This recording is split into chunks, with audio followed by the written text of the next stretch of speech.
They say the desert remembers what mercy forgets.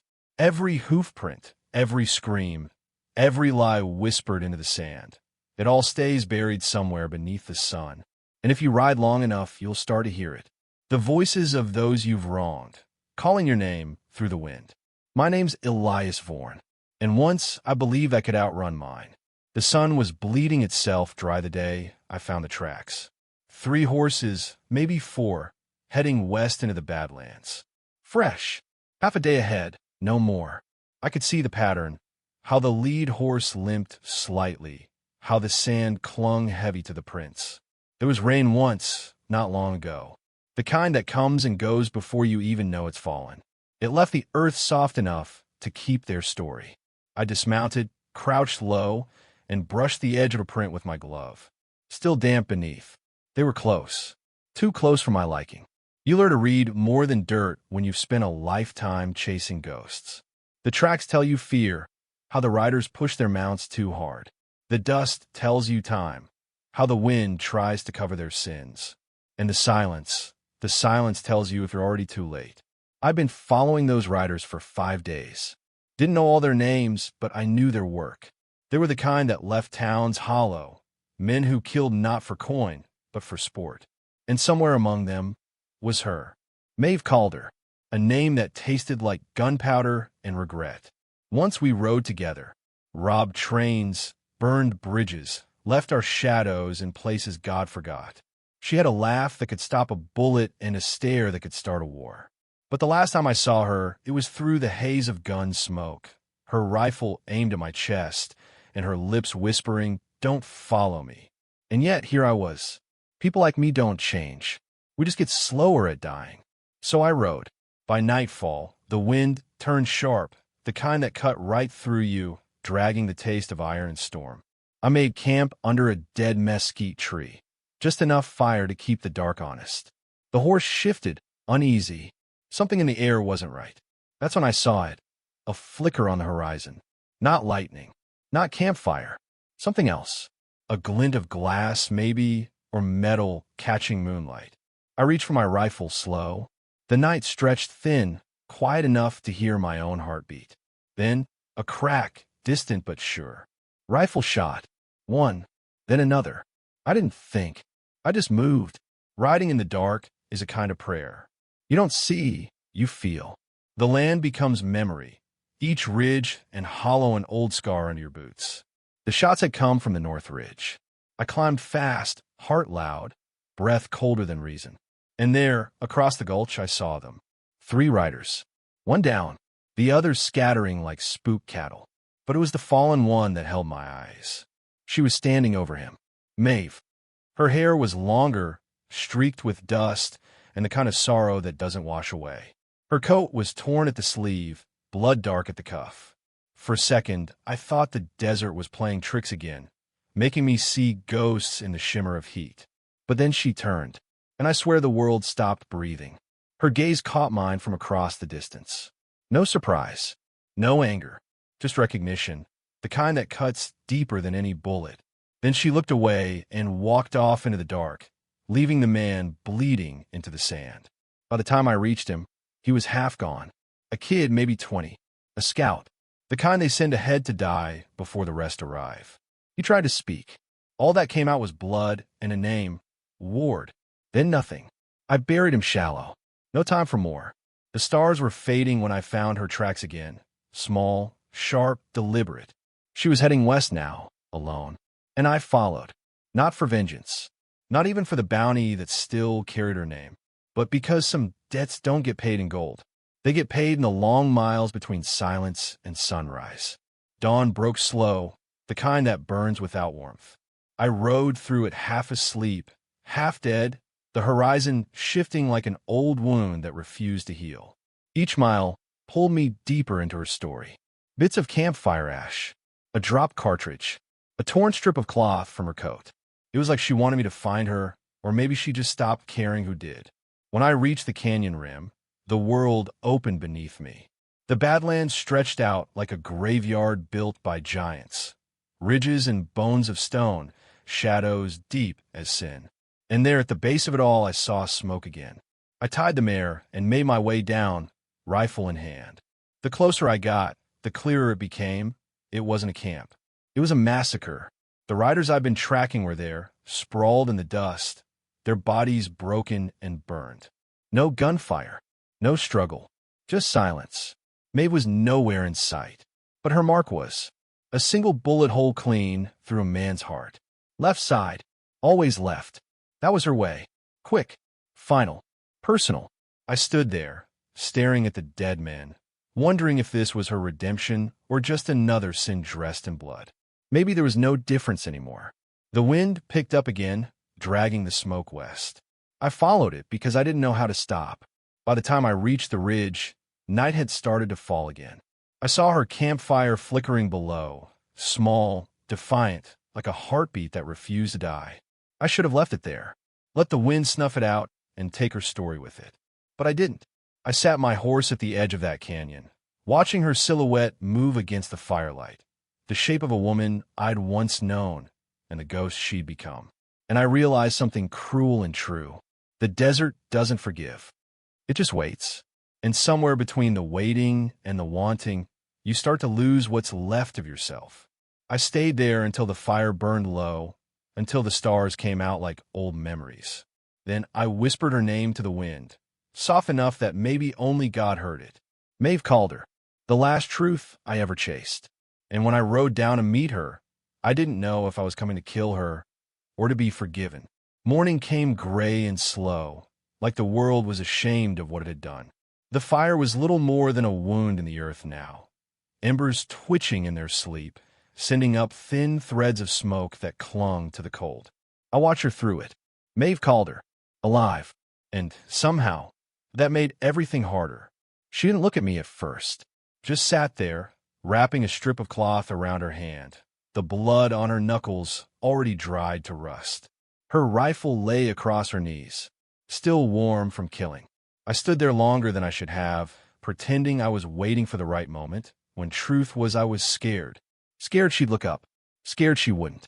When she finally did, the years fell away like dust off old wood.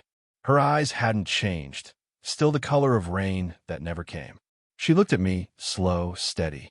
Then she said quiet, I figured you'd show up one day. Her voice carried the same edge it always had.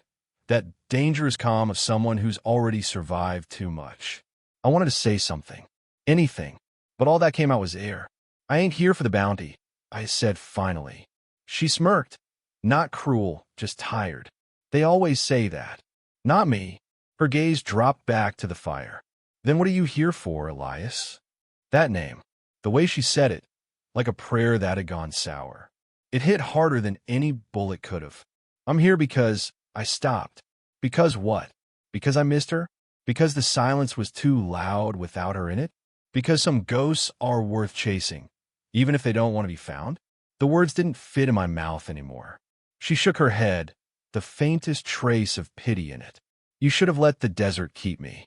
We sat like that a long while, the kind of quiet that don't need permission. Wind moving through the canyons. The slow crackle of dying wood. Her horse stamped somewhere in the dark, restless. I took out my canteen and held it out. She didn't move at first. Then she took it, drank once, and passed it back. No thank you. No forgiveness. Just survival.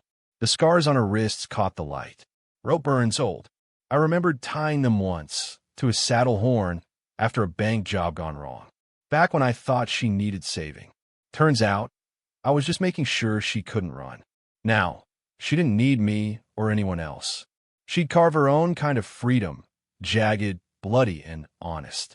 You killed them, I said after a while. Her head turned, slow. And you came all this way to tell me that. They were bad men. But that don't make you good. She smiled then, faint and hollow.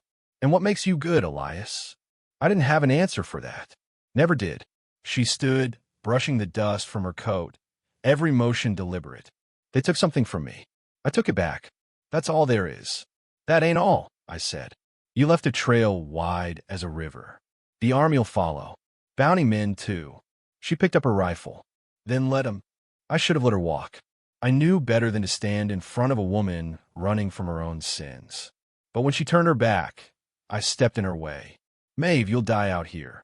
Her eyes flashed, sharp as broken glass. So will you. Then maybe we die the same way. That stopped her. For the first time since the firelight hit her face, she hesitated. Her shoulders dropped, just enough for me to see the weight she was carrying. You still talk like a preacher, she said, voice softening. And you still kill like a poet. For a heartbeat. We were back where we'd left off, before the betrayal, before the graves, before the years that turned love into legend. Then she sighed. You got a horse? Yeah. Then ride. We moved before noon. We rode without speaking for most of the morning. The desert stretched wide and endless, the color of old bones and broken promises. Sunlight burned white off the rocks, painting everything in fever and memory. Maeve rode ahead, her hat tilted low, the back of her neck glinting with sweat. Her horse moved smoother than I remembered, like they'd become one thing, both running from something they couldn't name. Every now and then, she'd glance back, not to see if I was following, just to make sure I hadn't disappeared. I wondered if she knew I couldn't. Around midday, we stopped at a dry creek bed. She knelt, ran her fingers through the dirt, feeling for moisture that wasn't there. Then she said, quiet, "They burned my sister alive in the raid." The words came out flat. Not a story, not a confession, just a fact carved in stone. I didn't know, I said. She looked up at me, eyes hollow. Didn't you? I wanted to tell her I hadn't been part of it, that I'd left before the raid, that I hadn't known what the others would do. But that was a lie. I'd known enough to stop it. And I hadn't. She turned away. You don't have to lie, Elias. The desert don't need truth. Just bones. We camped near dusk, found shelter beneath a rock face that still remembered shade. The wind had picked up again, carrying sand and the scent of rain far off to the south. Maeve built the fire this time, slow and careful, like she was afraid of what it might reveal. As the light flickered between us, I caught her watching me. Not with hate, not with longing, just the quiet kind of curiosity that only comes when all the other feelings have burned away. Why'd you come? She asked. I stared into the flames. To make it right. She laughed, low, broken real. You think you can make this right? I have to try. Then you're worse off than I thought. The fire crackled, throwing sparks into the dark. She leaned back on her hands, eyes lost somewhere beyond the stars. I used to think there was a way out, she said. You do enough good, it washes the bad clean. But the desert, it don't believe in redemption. It just swallows things. Names, stories, people. Maybe, I said, but I believe in mercy. Her gaze fell on me again, sharp, searching. Mercy, yeah. She smiled faintly, shaking her head. You always were the stubborn one. Maybe that's what kept me alive. Or maybe it's what keeps you from dying right. The night deepened. The wind softened. She lay down near the fire, rifle close, her face turned to the sky. I sat awake long after, watching her silhouette against the glow, the rise and fall of her breathing, the way her hair caught the ember's light. For a moment, I let myself forget. Forget the bodies. Forget the bounty. Forget that by dawn, one of us might not make it out of this desert. Because for that single, fragile moment, under the ashes and the endless stars, we weren't ghosts. We were just two broken souls trying to remember how to be human again. The night broke in two, not with sound, not at first, but with a feeling, that low tightening in the chest you get right before something terrible happens. The wind had turned colder, sharper, and when I opened my eyes, the fire was almost out. Maeve was gone. I found her by the horses, saddling hers fast, breath coming hard. Riders, she said. One word and I knew. The past had finally caught up. I listened. Far off, maybe 2 miles out, came the faint echo of hooves. Slow at first, then steady. A rhythm that didn't belong to. Mercy. How many? I asked. 4. Maybe 5. Bounty men. She shook her head. Worse. Ward's old crew. My throat went dry. Men who'd once ridden with me. Men who thought Maeve had cost them everything. Maybe they were right. We didn't waste time talking. I threw my saddle up and cinched it down while she loaded her rifle. Every movement felt slow, like time itself was thickening, waiting for blood. Maeve, I said quietly. If we ride east, through the gulch, they'll see the tracks, she cut in. We head north, through the dry basin. Wind'll cover our trail. North leads nowhere. Her eyes met mine. That's all we've got left. She was right. So we rode. The desert blurred around us, all colors stripped to bone and firelight. Behind us, thunder rolled, not from the sky, but from hooves. Every jolt of the saddle burned my legs raw. Every gust of wind stung my eyes. But none of it mattered. She was ahead of me, cloak tearing in the wind, hair loose, face set like stone, and all I could think was that I'd follow her into hell itself if it meant she'd live one more day. The riders closed in by midnight. I could hear their voices, shouts carried on the wind, laughter sharp as blades. Then a gunshot cracked the night open, and the world came apart. Bullets sparked off the rocks. Maeve's horse reared, throwing sparks from its hooves as she swung off, rolling behind a ridge. I followed, rifle drawn, breath ragged. "They're flanking left," she hissed. "I see 'em." I leaned out and fired. Once, twice, saw one man drop, his horse stumbling. The others scattered, shouting. For a moment, silence. Then the night erupted again. Lead tore the air. Dust jumped from the rocks around us like fireflies. Maeve's rifle barked beside me. Another man fell. But there were too many, too close. Time stretched. The smell of gunpowder thick as rain. My hands shook, not from fear but memory. The last time I'd stood beside her like this, we were outlaws. Laughing. Alive. Now it felt like penance. She reloaded, fingers quick, precise. "Elias," she said. "What? If we don't make it, don't. You tell her I tried." "Tell who?" She hesitated. "My sister." Something twisted inside me. The sister I hadn't saved. The one she still thought might forgive her from whatever heaven she believed in. Before I could answer, a shot rang out close. Too close. Maeve gasped. Her hand went to her shoulder. Blood. I caught her before she fell, pulling her behind the rocks. Her breath came ragged, teeth clenched. "It's nothing," she said. "It's not nothing." I tore a strip from my coat, pressed it hard against the wound. She didn't flinch, just stared at me, eyes bright with fever and fury. "You shouldn't have come," she whispered, "and leave you to die alone. That's what I deserve. No one deserves that." She laughed once, bitter. "Then you don't know me." The firing stopped. They were circling, waiting for us to move. I looked at the horizon, the faintest blush of dawn bleeding through the clouds. We had maybe an hour, maybe less. Maeve tried to stand, but her leg gave out. I caught her again. "Let me go," she said. "Not a chance. You could still make it." "No. We finished this together." She looked at me, really looked this time. And for the first time, I saw the woman I'd loved before the blood, before the betrayal. The woman who used to hum when she rode, who believed every sunrise meant something new. Her hand brushed my cheek. "You always were a fool." "Yeah," I said, "but I'm your fool." They came at dawn. 4 shapes against the firelight horizon. Shadows on horseback, rifles drawn. I laid Maeve down behind the ridge, checked my ammo. 3 bullets left. She watched me with that half-smile again, the one that always came before trouble. "Don't miss," she said. I didn't plan to. The first shot took the lead rider clean. The second dropped the man behind him. The third, click, empty. I ducked back just as a bullet grazed my arm. Pain flared white-hot.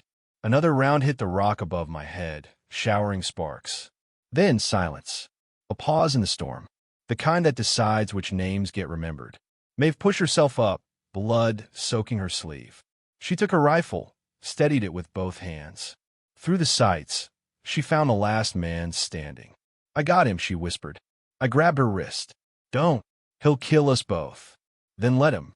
Her eyes widened. Disbelief, maybe sorrow. "Elias," I swallowed hard. "If one of us walks away, it ought to be you." She stared at me for a long time. Then something changed in her face, something soft and terrible. She leaned in, her forehead resting against mine. "Not this time." And before I could stop her, she pulled free, stepped into the open. Her shot was true. The last man fell. But so did she. The echo carried for miles. Then nothing. Just the wind.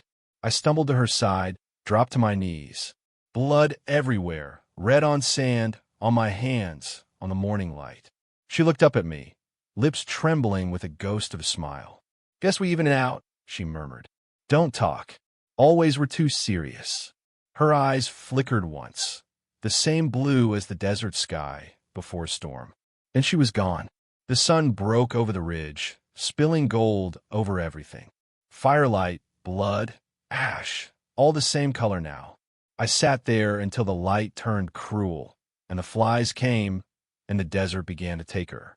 I buried her with my hands. No words, just silence and sweat and the slow rhythm of loss.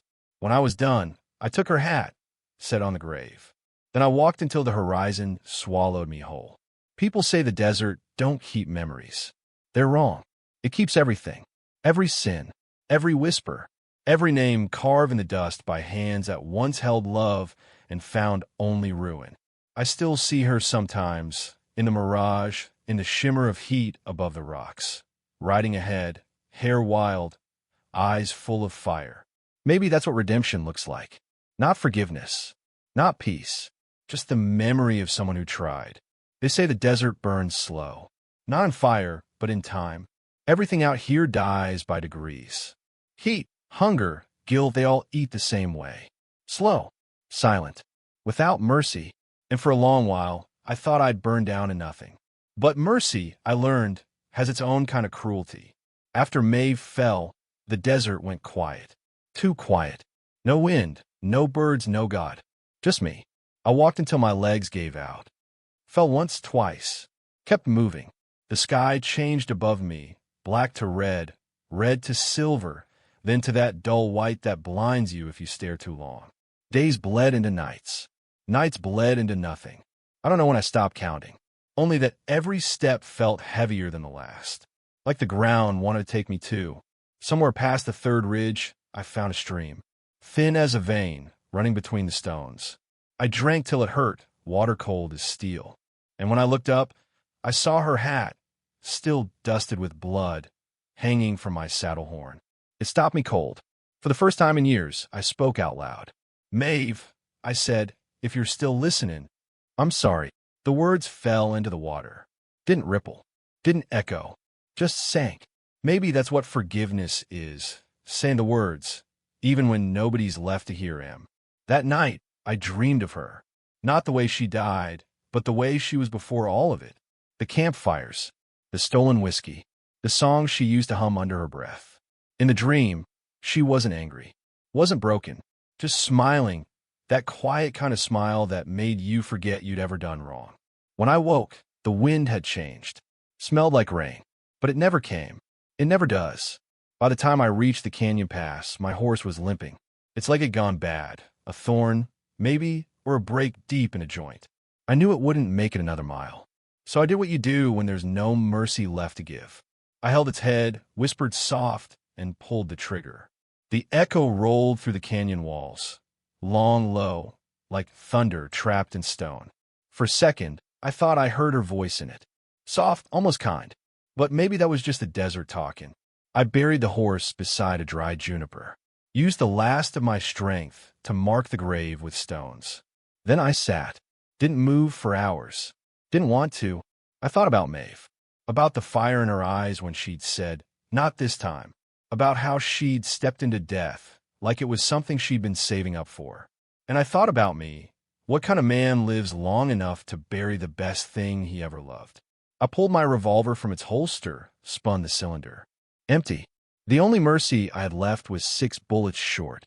Somewhere between exhaustion and madness, I saw her again. Not like before. This time, she wasn't smiling. She stood on the far side of the canyon, coat whipping in the wind. Eyes like stormlight. Alive. Accusing. I didn't move. Didn't breathe. Just watch her watching me. And in that silence, I realized what I'd been dragging behind me all this time wasn't grief. It was her. Her memory. Her blood. The weight of every chance I never took to make it right. When the first drop of rain hit my hand, I almost didn't believe it. Then another. And another. The storm broke open above me. Cold, sudden, unrelenting. I laughed. Laughed till my voice cracked. Because after all that dust, all that fire, the sky had finally remembered how to cry. It wasn't forgiveness, but it was something close. The rain soaked her hat, her grave, my scars, turned every wound into mud, every sin into something small enough to wash away. Maybe that's what mercy really is. Not a gift, just a chance to start dying slower. When morning came, the world looked different, cleaner, still cruel, but quieter somehow. I packed what I could, a flask, a photo of her I'd carried through the years, and headed toward the high ridge. I didn't know where I was going. Didn't matter. The desert had already taken everything but the part of me that still remembered her voice. And that was enough to keep me walking. Each step felt like a prayer. Each breath, a confession. Somewhere behind me, the grave faded into mist. And for the first time in a long time, I didn't look back. I reached the edge of the mesa by sunset. Below, the land stretched endless, red, gold, and bleeding light. And I thought, this is what dying looks like when it takes its time. I sat there till nightfall, watched the stars crawl out, one by one. I used to think stars were just holes in the sky, little tears where heaven leaked through. Now I think they're memories. Each one, a face you can't forget. Each one, a sin you can't outrun. When the wind shifted, I heard it again, her voice, barely there, right on, Elias. So I did. Not fast, not far, just forward. That's the thing about mercy. It doesn't come when you ask for it. It comes when you've got nothing left worth savon. And even then, it burns. Slow and clean. I think Maeve knew that. That's why she stepped into the bullet instead of letting me take it. Because mercy, real mercy, ain't about sparing pain. It's about carrying it. And maybe that's what I'm doing now. Carry in hers. Carry in mine. Until the desert decides it's had enough of me, too. Sometimes when the air gets still, I swear I can hear the whisper of her horse in the distance. Or the soft hum of that song she used to sing. The one about stars and second chances. Maybe she's still riding somewhere out there. Maybe we both are. Just two ghosts crossing the same trail, trying to make peace with the fire that made us. The desert remembers us all. Not by our names, not by the sins we carried, but by the mercy we tried to give before the light finally went out. And when my turn comes, I hope the wind carries my ashes the same way it carried hers, soft, quiet, and free. They say every road leads somewhere, but out here most roads just fade, get swallowed by sand, by time, by the stories nobody dares to finish. I used to think redemption was something you could find, a place on a map, or maybe a woman's forgiveness. But I've been walking long enough to know better. Redemption ain't a road. It's the dust you leave behind when you finally stop running. Been here 3 months since May fell. The wound's healed, mostly. The kind that shows, anyway. The other kind, the kind that breathes quiet and mean beneath the ribs, that one never did. I've been drifting ever since. Town to town, working for a meal or a bed, leaving before the sun could remember my name. Sometimes I pass through a place that knows me. Sometimes they don't. Makes no difference. The land's the same everywhere, dry, tired, holding its breath. Like it's waiting for something it knows won't come. One night, I found myself sitting by a small fire off the edge of a canyon. Sky was open, a black sea full of cold light. The kind of quiet that lets your sins start talking. I pulled out her photo again, the one I thought I'd buried back with the rest of her. Funny thing about ghosts, you can run from the places they died, but not from the parts of you they lived in. Her eyes still looked right through me. Sharp, sad, like she still had something to say. So I spoke first, told her the truth.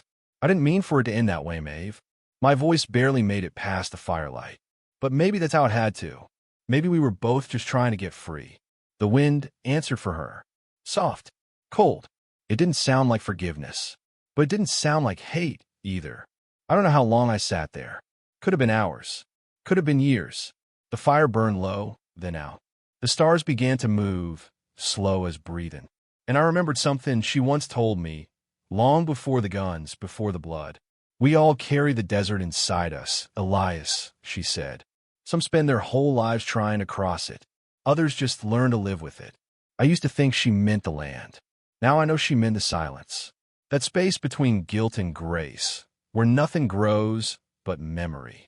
The next morning, I saddled what was left of my old life. A new horse, wild-eyed and mean. Didn't even bother naming it. Names got a way of getting buried. I rode north. Didn't know why. Maybe just to see what waited on the other side of the sun. By noon, the land began to change. Green showed itself between the rocks. A thin stream cut through the dirt, glinting like silver. I followed it for miles, till it widened into a shallow river. And there, on the far bank, stood a small white chapel, or what was left of it. Walls cracked, door hinging loose. A cross lay half buried in the mud. Even God looked tired here. I stepped inside. Dust fell like old snow. The pews were broken, the altar split down the middle. But someone long ago had left flowers there, dried, brown, still trying to stand. I don't know what made me kneel. Maybe the quiet. Maybe the ghosts. Maybe just the weight of too many wrong turns. I took off my hat, closed my eyes, didn't pray. Not in words, anyway. Just listened. And somewhere in that stillness, I swear I heard her. Not her voice exactly, more like the memory of it. A whisper that felt like wind moving through scarred places. "You're closer now," it said. "Just don't stop." When I left the chapel, the sky was changing. Clouds drifted low, heavy with light. It smelled like rain again. I started walking down the trail, and for the first time in a long time, I didn't feel hunted. Didn't feel hollow. Every step forward felt like something unspooling inside me. Tight knots coming loose, old ghosts settling into their graves. I reckon that's what redemption really is. Not forgetting, just remembering without breaking. By sundown, the storm caught up.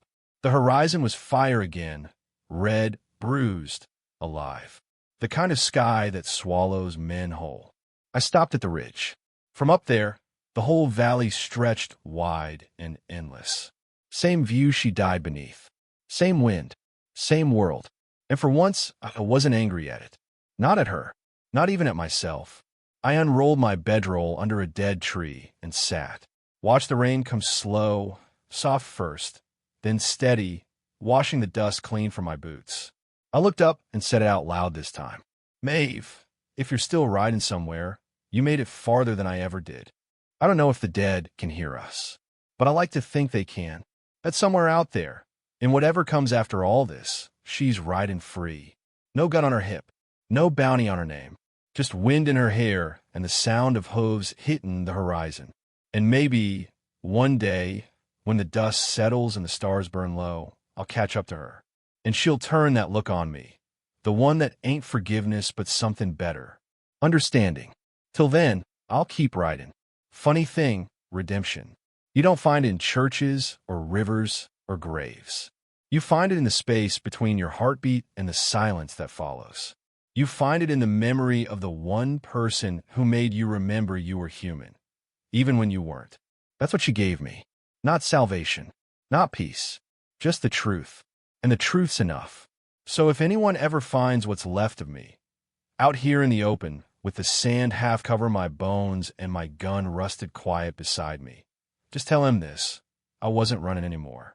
I was finally going home, because every man gets one last ride. And mine was hers. The wind carries her name sometimes. Soft, barely there, but I hear it. Every time the light bleeds out of the sky, every time the stars wake from their long sleep, I hear her saying, "Keep riding, Elias." And I do, because that's what love does. It keeps riding long after the road's gone.